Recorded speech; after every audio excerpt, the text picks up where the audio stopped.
Hello friends of the knife community. I wanted to show you a knife that I've had for a few days now, and I think it's very interesting. There's a lot to talk about this piece. Its name is a Spyderco Ikuchi from Paul Alexander, a designer who is an expert mechanical engineer with a PhD. He has brought over a few interesting designs to Spyderco. I collect three of them. I've heard about three of them. This is the first one that I have in my possession. I hope to have more in the future. We'll see how that goes. So the Spyderco Ikuchi is named after a yokai of the sea. Yokai are sea monsters in Japanese legend. This one in particular is supposed to be a few kilometers long in length. So when boats would pass it, if the fish happened to swim in parallel to the boat would take about 3 hours or less to reach its tail. That's how long this monster was. So you could say there's a bit of an influence on a snake, serpent-like fish in this piece from Spyderco, just by the basic lines. It is very narrow, long, and slim. Okay, so that's the name. I think this deserves more research. The name itself is pretty interesting. That the designer, someone who's focused on engineer and precise quantities, precise calculations, would name such a piece from Spyderco or built by Spyderco based on a Japanese legend of the sea. So I found that pretty interesting. So what do we have here? It's a medium-sized folder. If we compare it to knives of similar size, here is the Benchmade Bug Out, a knife that is very popular these days, much more popular than the Ikuchi. I found it pretty hilarious that they mate so perfectly, husband and wife. I'm not sure which one is which, but I thought that was a very interesting relationship. The first time that I held these two together for size comparison, the curves on the handle are perfectly aligned. Okay, so if we deploy the blades, that's the Bug Out. Oh. And here's the Ikuchi. Slightly longer on the Ikuchi. The handles are about the same. Okay, so that's a size comparison for you. We have another entry from Spyderco in the Little Temperance 3. Smaller blade, much more stout handle, construction, and thickness. Okay, gives you an indication. A lot easier to carry for sure. And here's another one of my favorites, the Spyderco Cue Ball. This is a Eric Glesser design. One of my absolute favorite knives. Once you get the Ikuchi in hand, you're gonna be thinking about the way you carry your knives for a while. Especially in the city, not in outdoor situations where you do need a heavy-duty blade for wood and stuff. For the city, for regular house carry, it's very hard to beat something this slim. I mean, look at that, right? This was the breakthrough with me when I first saw this blade on the internet. I could not believe that Spyderco was building a knife so slim. Where's the hump? Where's the Spyderco hump that you need in every design, right? Where does your thumb go on the Ikuchi? Here's another example. Where does the thumb go? Well, Paul Alexander and Spyderco decided not to have a thumb ramp on the Ikuchi.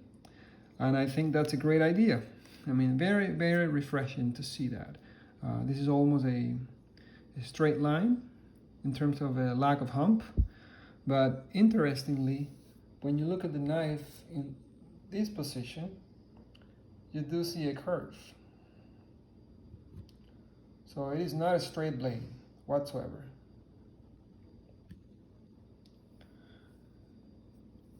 Okay. So what is the style that they're going after here? So I think it's a gentleman gentleman inspired slim, thin pocket carry for urban environments, for slicing up stuff in the kitchen, tomatoes, onions, garlic. I've been cooking with this for the past few days, and the performance has been really excellent. There's a bit of a Phil Wilson approach to the blade. The grind is thin. I don't have exact measurements, but you know, I trust my own judgment when running the thickness behind the edge of knives, and this is on the thinner end of things, even compared to other Spydercos. It's not bog out thin, I think. So yeah, it's regular urban carry in the city, around the house, discreet carry. Okay, that's what I think this knife is going after. What does it mean to me? So exactly that, you know, I like the fact that I can hide it in a pocket. Most people will not notice it. It's not absolutely 100% deep carry, but you know, it's deep enough. That screw there is preventing you from having an absolute deep carry, like you would on the bug out, for instance, right? There's a bit of a difference there. So it's not absolutely 100% complete deep carry, but it is as good as it gets, you know, getting there. So it's a compression lock. The compression lock that Spyderco makes. Surprisingly, they put a high strength lock in this slim, discreet carry, gentle use knife. I thought that was very refreshing. It gives me a bit of an added confidence in use. I was doing some carving in the backyard on a piece of old cypress. I'll try to find some footage of that. And the knife never felt flimsy at all. In the grip, in the cutting performance, in the lockup, it felt strong, actually. It felt strong. So yes, the blade is thin in this dimension. It's thin behind the edge. The tip is relatively thin, but it's got a compression lock and it's got full liners that are somewhat skeletonized. But it never felt fragile, like some knives in this category of gentleman, you know, folder sometimes feel. So that was surprising. I like that.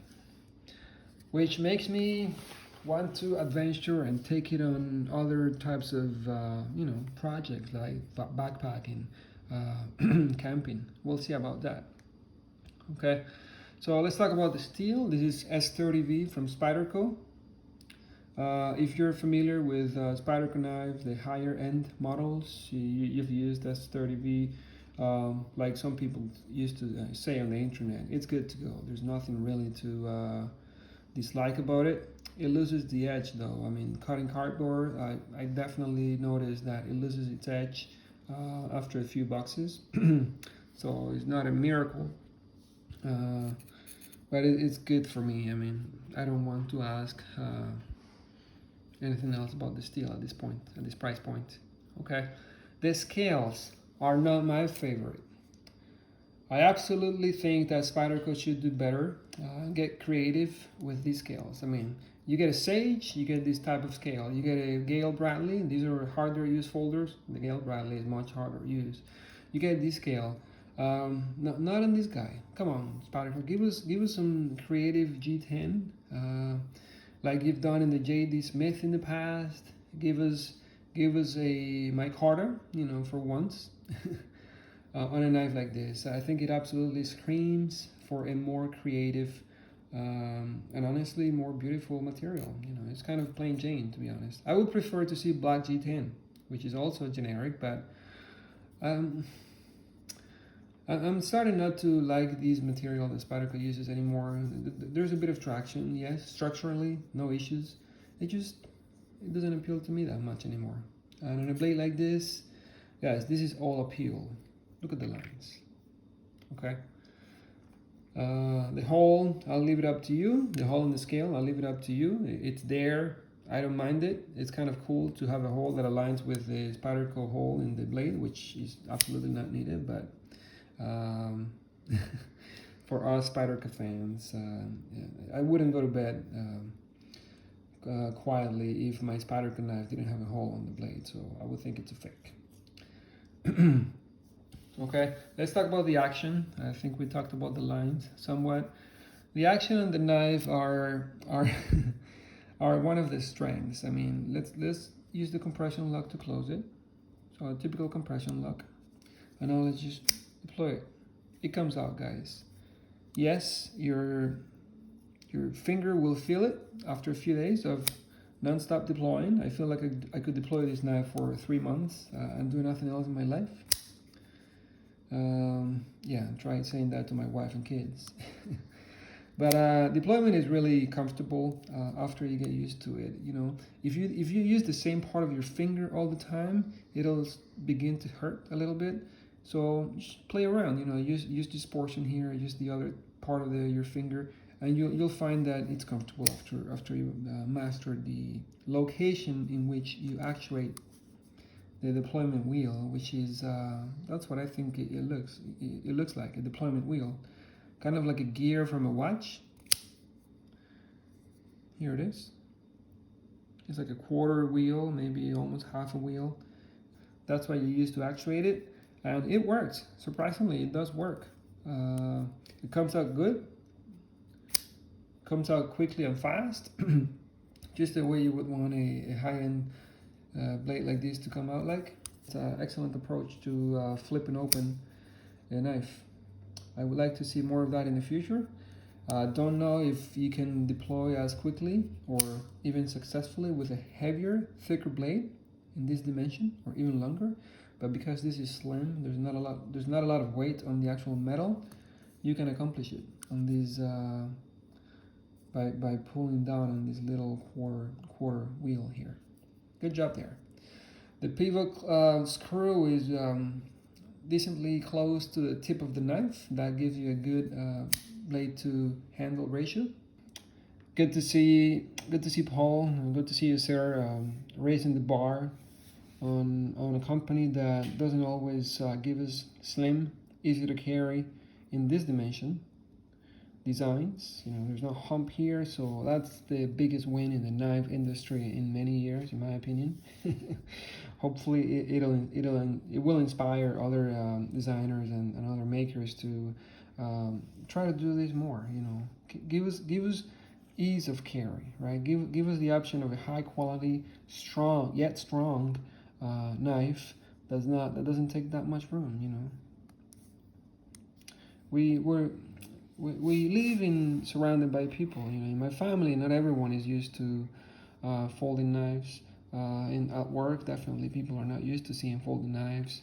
In public, if you cut a box open at a Home Depot or something like that, you don't want people to see you with long blades. You know, so something discreet and easy to carry that doesn't show that much in your pocket. It's a big win. That's why you see manufacturers doing deep pocket clips, black pocket clips, and that's great. But also Spyderco. Spyderco, I mean, we love you, man. We love almost everything that you do, with the exception of this dimension. Cue ball, 10.3. I mean, don't get me wrong. Once I go back to Algonquin to backpack in the one of the overnight backpacking trails, this is what's coming with me. You know what I mean? But for the city, I want to see more of this. Just do it.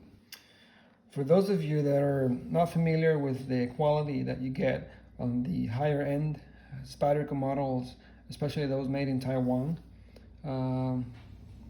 let me tell you that it's worth trying one at some point. If you like knives, if you enjoy the pleasure, using knives, cutting things, carrying knives, at some point in your life, as soon as possible, may I suggest, try to do your best to secure one of these pieces. To give you some peace of mind. This is like driving a Honda or a Toyota. Once you want to sell the car, the resale value will be high. I mean, I've made more money on most of the Spydercos that I've sold secondhand on eBay. Not made more money, but I've been able to sell most of the used ones for about the same or more that I bought them for. That's just the way it goes. These are well appreciated knives, especially discontinued models. So just almost nothing to lose other than time, going back to the post office and whatnot. packaging these out. My wife will kind of attest to that. My point is the action that you get, it is superior. It's very high. The lockup is almost rock solid. There's a slight wiggle side to side, but pretty acceptable.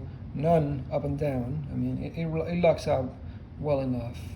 But the precision when closing the blade, the smoothness of the detent ball when it secures the blade in place, the centering, the tension in the clip, the feeling in the hand. I mean, you could almost, yes, it is a slim and narrow blade, but if you had to break over a glass or do some hammering with it in a desperate situation, you could grab it like this, possibly even like this, feels even better, and you have a bit of a tip there. So go ahead, escape your car in an accident, and carry securely when in the mall without people noticing. So nothing to lose there, guys.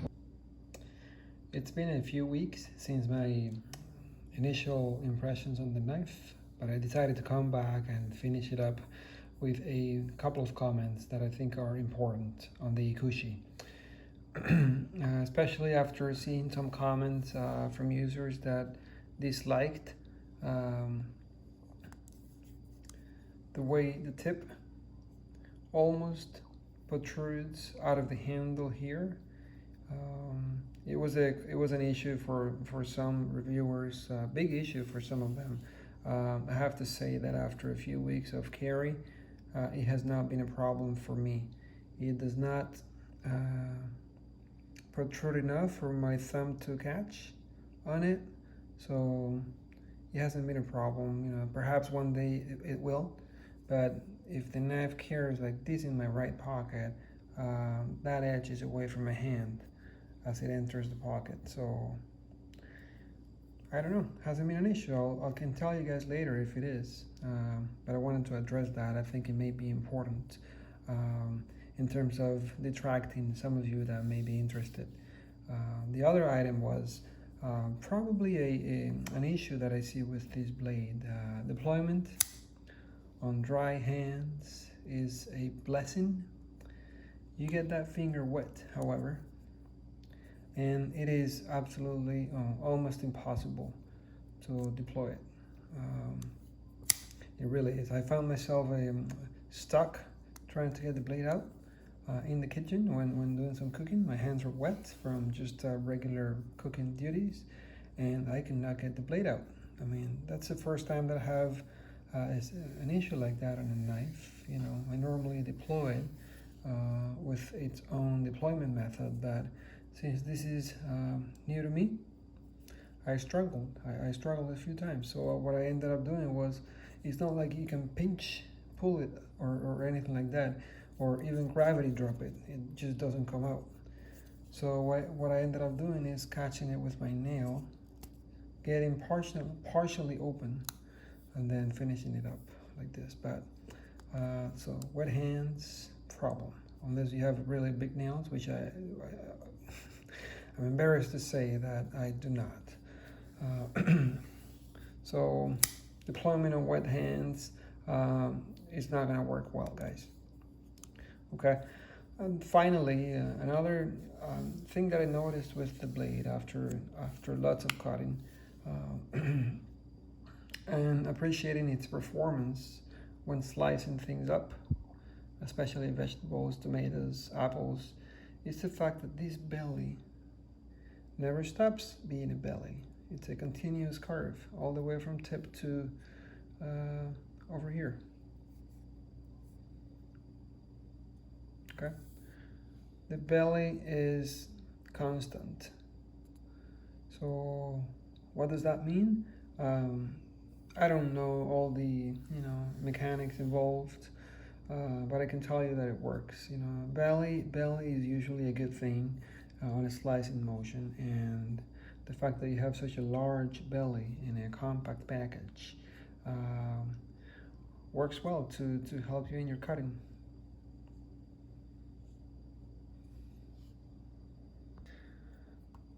And that's all I had to say about the blade. Thank you for joining me. If you have any questions, feel free to put them below. It's been my first knife review for the larger knife community on the internet. I learned a lot from you guys. I'm really pleased to be sharing these nice pieces with you. So thanks for joining me.